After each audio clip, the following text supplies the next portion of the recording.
Ever feel like you're doing this teaching thing alone? You don't have to be. Shared teaching is all about sharing the workload through the power of collaboration and teamwork. Together, we'll walk through all the difficult parts of teaching and learn how to streamline our processes, fine-tune our time management, and develop a more manageable workload. If that sounds like a dream come true to you, then welcome to the Shared Teaching Podcast. Let's share in the teaching to make those dreams a reality. Now here's today's Shared Teaching. Hello and welcome back to the Shared Teaching Podcast. I'm your host and creator of Shared Teaching. My name is Susan, and I'm honored you found my little piece in the world here to come and listen to me. Today is episode number 94, where we're talking all about ideas for increasing that parent engagement, especially for back to school season. Before we get started, I do want to apologize for being late with this episode. I've had some family issues as my mother has been diagnosed with Alzheimer's and is progressing quite rapidly. So I've been dealing with some of her health issues, and so I might be delayed a little bit in the future. I hope not, but things happen, and I just wanted to give you guys a heads up. Those of you who are my loyal listeners, so you know what's going on and why my podcasts are releasing kind of sporadically. So today we're talking about episode number 94. We're coming up on that magical number 100, which hopefully I'll have some fun activity planned for that. But in the meantime, one of the best ways to have a successful school year is going to be relying on the families of your students. And we might not want to hear that because sometimes families are difficult to deal with. But having them become engaged and active with their students can actually make your job easier, which we all want and need. So the first idea I have for increasing parent engagement is to create a parent engagement goal. So it's beginning of the school year, back to school season. It makes your job easier when parents are happy. And there's many studies about parent engagement that have shown involved families create students who have better behavior in class, increased test scores in academics, more motivation for their studies, improved mental health and confidence. Any age, even elementary school students. So back to school is the perfect time to reevaluate your parent engagement goals if you're not new to teaching, and your policies from the previous year. Even if you kind of do this informally, just kind of run through it in your mind, I think all teachers should have a plan to engage their families. It's just very important. We don't want to leave them out, especially since we see their children more than they see their children, especially since a lot of the time they'll see them, it's sleeping hours, right? So if we kind of keep that mindset of we're spending what is their parents' precious time with them during the day, right? While they're still awake. Okay, so some examples of an engagement goal might be a positive note or call home for each student by the end of the first week and monthly after that. So you don't have to kill yourself trying to do a new note every single week. That's a little bit crazy. It's doable, but crazy, especially if you're a brand new teacher. But maybe at least aim for monthly. So the first week of school, you want to have contacted all your parents by the end of the first week, and you want to make sure it's a positive contact. Even if little Johnny is a giant pain in the very first weeks of school, you want to have your first point of contact be very positive. So try to make sure that you have that positive communication right off the bat. I know it's very hard. We're super tired by the end of the first day, second day, first couple weeks, right? We all want to just go home and fall face forward into our couch. And we really need to make that effort to having that either personalized phone call or a quick email dojo message, however you communicate, just a real quick one the first week. It could just be as simple as like, snap a quick picture, send it to them in Dojo about like, oh, look, they met a new friend. But make sure you talk to the other parent if you can send a picture of their child to that other parent. So get permissions first. Otherwise, maybe just an activity of them playing a game and saying, hey, they found some new friends at recess. They seem to be enjoying this activity. And snap a picture, send it to the parent. That's all it has to be. That's it for a positive point of contact. Just something super simple. I recommend monthly after that, bi-weekly maybe if you can swing it, but at least no more than or no less than once a month after the first week of school. Okay, another way of having an engagement goal is to maybe promise yourself you'll send home a weekly newsletter. And it doesn't have to be anything crazy. I did this during COVID. It was actually a requirement of my school. So every single week I sent a newsletter home with parents, and it was a template that I had created. So it made it very, very simple. And I just had to change out a few things, like if we studied a different math topic, and sometimes your math topic lasts for a few weeks, right? If you're doing a unit. So I would just have to change out a couple little things, maybe reading the story change. So I put the new name of the story in there. And it just kind of gives parents a heads up like, hey, this is what we're studying. This is the homework I should be looking for coming home. And then any important dates coming up so that parents can start looking for if they need to request time off. Let's say there's parent-teacher conferences coming up. They need to know those dates tentatively so they can have a day off of work or a few hours. Or maybe there's a fun field trip or something, or a staff development day. I like to put kind of a things you should know little box, and I put those dates and stuff on that weekly newsletter. So maybe your engagement goal is just to make sure you do a weekly newsletter. Okay, and another one might be to increase the number of parent volunteers. If you had only one last year, maybe this year you want to double it, right? It doesn't have to be big and complicated. Don't overstress yourself on making a huge goal, but just a goal to be better than you were the previous year. Okay, another way we are going to engage those parents is to ask for their help. Asking parents for help can be a great way to get them more engaged because sometimes families are not sure how to help or they don't want to be the one to initiate that conversation. But if you put something out there, then it might be really simple for them to sign something or check a box and return it back to you. And then they're getting involved and they know how to help. So back to school, beginning of the year is a great way to get more parents helping. And I like to provide a checklist asking for volunteers and that has very specific ideas on it that include in-person and at-home ideas.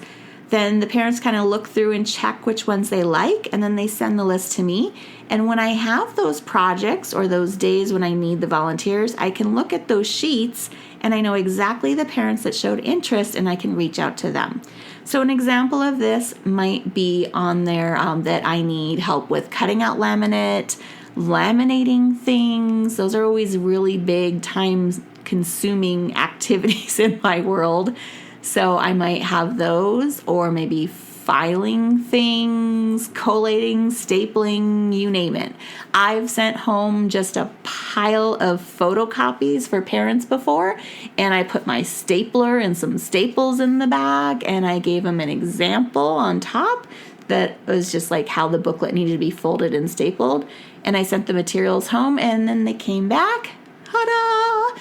Already stapled and folded for me. So things like that, where they don't even have to come in the building, because I know that's a big restriction lately, especially in my school district, is they're really cracking down on just being allowed to have parents just show up and volunteer. They have to be fingerprinted and badged, and it's a huge thing. And many families don't have the money to do that because there is a cost to that fingerprinting and that, background checking that they have to foot that the school's not paying for them to get done. So anyway, having things that I can just send home with the parent and then they can send it back is a really great way for them to be involved. And it's really easy to work around their work schedule to do that. They don't have to come in, but they're still helping in some way. Okay, another way I like to ask for help is to send home a survey to your parents. Now, this can be hard even after I think I'm in my 13th year now. I get anxious when I look over those survey results because, at the core of it, we all want people just to like us, right? So it's a little embarrassing when you send home a survey and then you get these notes back and they kind of didn't like you so much, or things that you thought were amazing they didn't like, but it's eye-opening. So in this survey, I suggest you ask them what their primary language is, because heads up, it's not always correct in the office paperwork. Maybe they didn't want to check that, Johnny's an ELL student.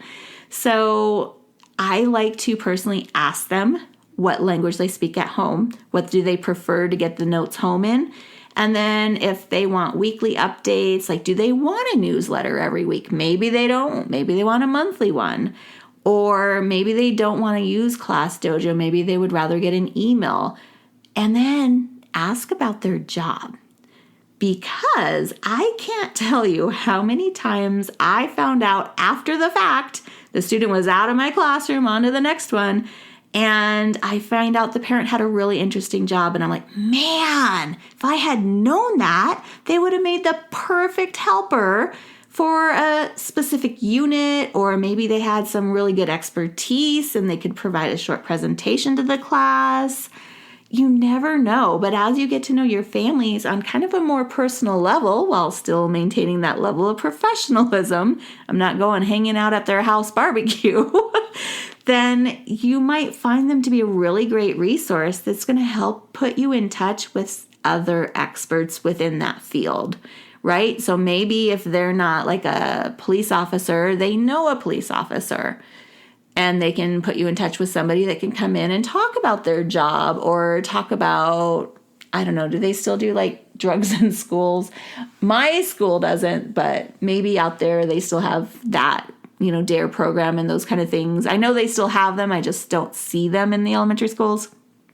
But knowing their level of expertise, knowing what kind of job they have, maybe they have a really fascinating hobby that they can come and talk to the kids about, that there's so many possibilities there for helping engage them and create some amazing lessons in collaboration with them. So ask about their job. Don't be afraid. Okay, another easy way to make sure you're meeting your parents' needs is to allow them space for them to ask you questions. So the website Teaching Expertise suggests having a monthly question box, which I thought was a really cool idea. So parents can write you questions throughout the month, but you give them a reminder once a month to send in their questions. So you're asking them, please send me in some questions. You might be surprised by what they're asking. This can be a great way to encourage parents being more involved, and also a way for you to understand where they are needing help. Why didn't they ask these questions before? Or, really? They didn't understand that? I thought that was so simple. Those kind of things might come up. Okay, another way to provide parent engagement is to provide them with class specifics. So depending on the age of your students, you might have a lot of parents that have been taught very differently to how we teach today. Even when you were in elementary school, maybe it's already changed drastically from how you're being taught now. So being able to provide parents with specifics of how you run your class and what the learning looks like within your classroom can really help improve that parent engagement. Many parents have told me over the past few years that they really appreciate it when they know what is going on in my classroom, right? Think about it. We don't like to be left out. The families feel the same way. So making sure that you're proactive and you're showing families before they ask is going to be a really great way to get them on your side and working alongside of you instead of against you. Do not feel the need to overshare. You don't have to share everything. Just the bare bones will help families feel more comfortable with this quote unquote new way of teaching. And it's helping them understand what their child is coming home and talking about. So this may include sharing how you group students for activities, what kind of units or topics you're studying, the materials or curriculum you use, and the structure of your lessons. These are also some of those things you can plug into that weekly newsletter, and it will help keep parents informed as you go. So the reason why we do this is because I've had a parent before tell me, like, they sit down to do homework and they're like, well, that's not how she does it, right? So maybe you've heard that same comment too. So telling parents if there's a specific way you approach things, especially like a math problem or how you want them reading in the afternoons, is really going to kind of cut down on some of that homework struggle.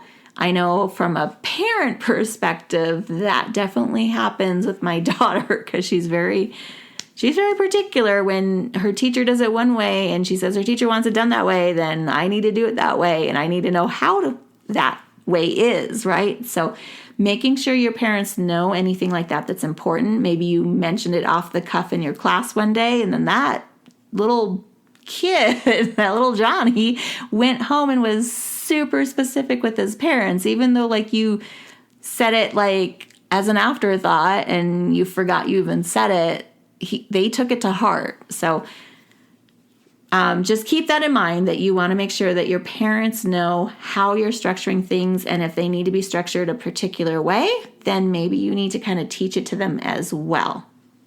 Okay, and alongside improving the parent engagement by providing those classroom specifics, you also want to provide additional resources. Parents often reach out, especially about homework, or calling it the new math. I just don't understand this new math. Why do they have to do it this way? Why can't they just go back to doing it the old way? I'm just going to show him the old way. I don't care about this new way. I hear that all the time at dismissal. Something about math is like hot button for parents. So the first day of school, I like to send home what I call a parent guide, and I have that available in my TPT store. If you're interested, it will be linked in the show notes. But it explains the biggest skills and standards that will be covered in the school year. So just having some kind of booklet or papers that you put together that gives you kind of an overview of what your units are, what the standards are, why they're important, is really going to go a long way to helping show parents not only where their child falls academically, but if they're ready for the grade level. So it kind of shows them this gap, right? If they're not quite ready, the parents might look at that guide and say, they should be here, and they don't know this yet, but they're going to have to learn this. And it might be eye-opening for some of them. So throughout the school year, I also provide families with a skill sheet where the grade level benchmarks and their child's scores are compared on the same page. So because I'm in Nevada, we have NVACs, and then we have MAP testing. So I wrote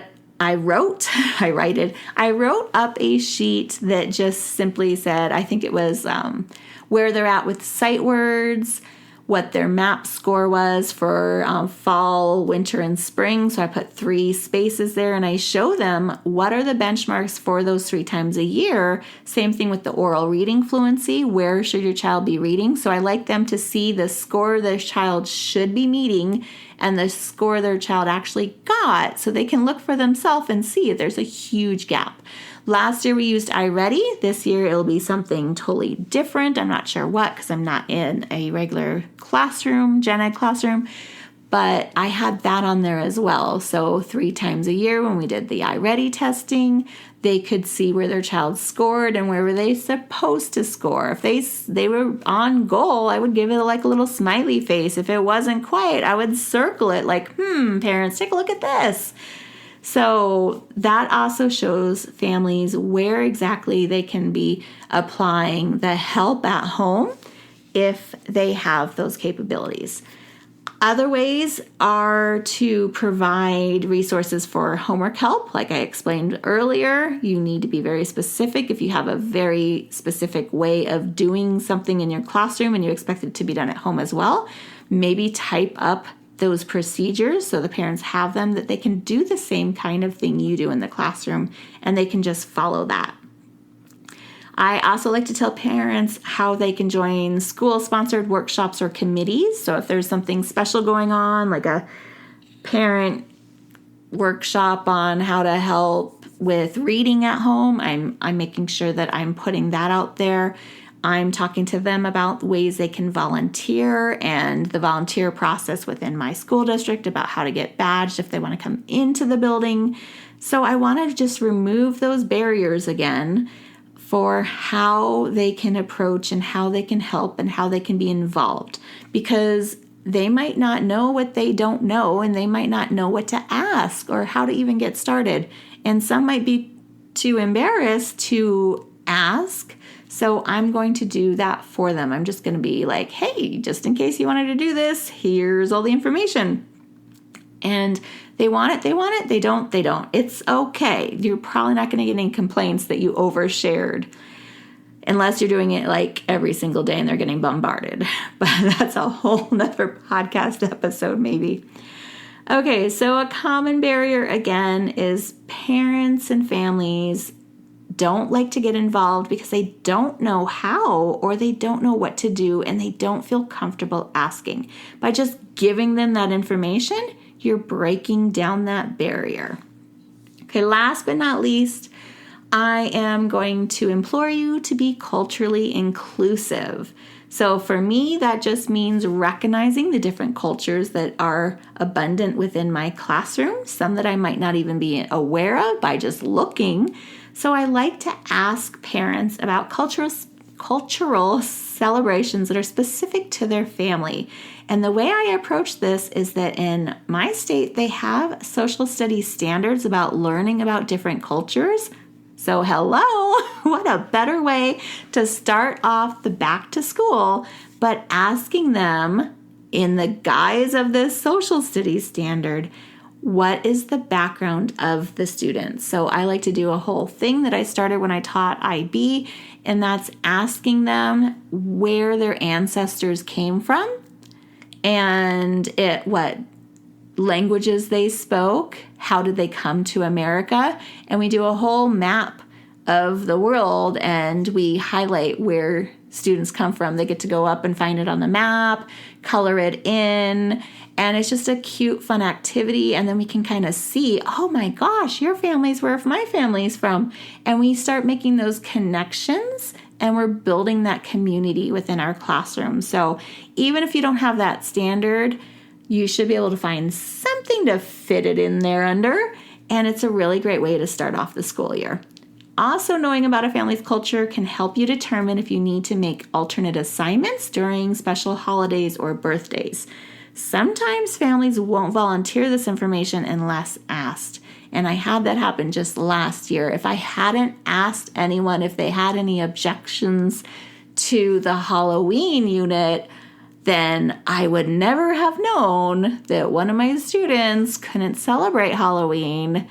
And he couldn't celebrate birthdays and anything else either, but I didn't know that. So that kind of happened. So let me save you that embarrassment and predicament by having you ask the back to school season. So I want to know, what are some ways you are planning to include parents in your classroom? How are you going to up that parent engagement? What is your goal going to be?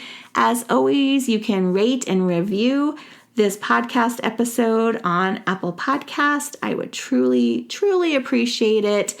Thank you so much for listening. Have a great rest of your week, and I will talk to you next week. Bye for now.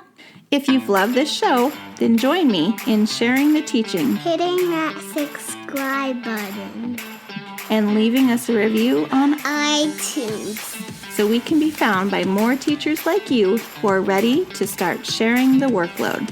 I hope you've enjoyed this episode. Find new episodes each week on sharedteaching.com. Thanks for listening to the Shared Teaching Podcast.